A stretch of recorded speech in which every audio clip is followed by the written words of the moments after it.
Ang Pilipinas ay mayaman sa likas na yaman. Pero alam nyo ba na ang buhangin at mineral sa ating mga bundok at baybayin ay susi sa kinabukasan ng teknolohiya? This is the story of Pax Silica and how it can shape the future of our natural resources.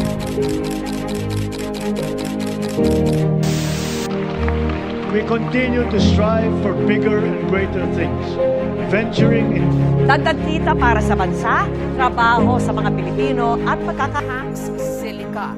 Pero ano nga ba yan at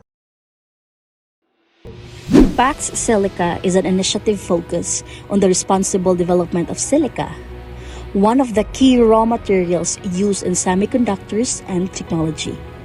Silica, or silicon dioxide, it is found in sand and quartz. It is what powers the chips inside your phones, computers, and even renewable energy systems. The goal of Pax Silica is to process our local silica here in the Philippines, instead of just exporting raw materials.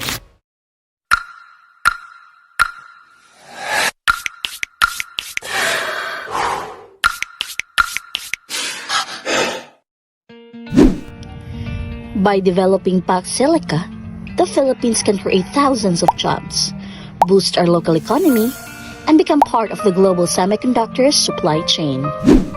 Instead of just being a raw material exporter, we can add value. We can manufacture, we can innovate.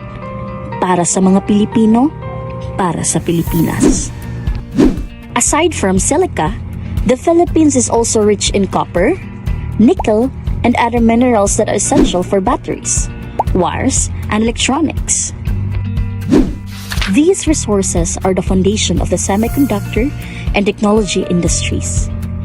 Pero kung hindi natin ito pangangalagaan, mauubos ito. Ngayon, mabunga ang produkto ng aming honey at natanong wala pa ang mga sakuna. Kaya yung sinabi ko noon na back to zero talaga kami. But with increased extraction comes responsibility. Mining can lead to deforestation, water pollution, and displacement of communities. Without proper regulation, our natural wealth can become our biggest problem.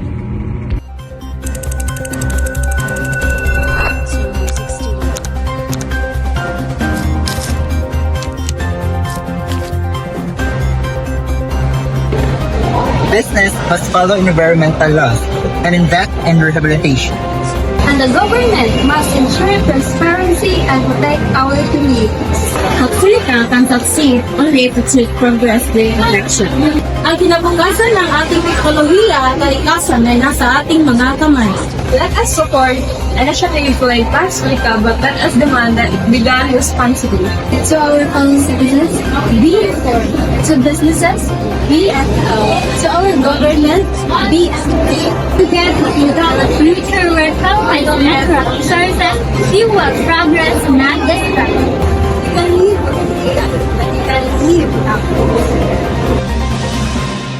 negosyo o kalayaan, bayan o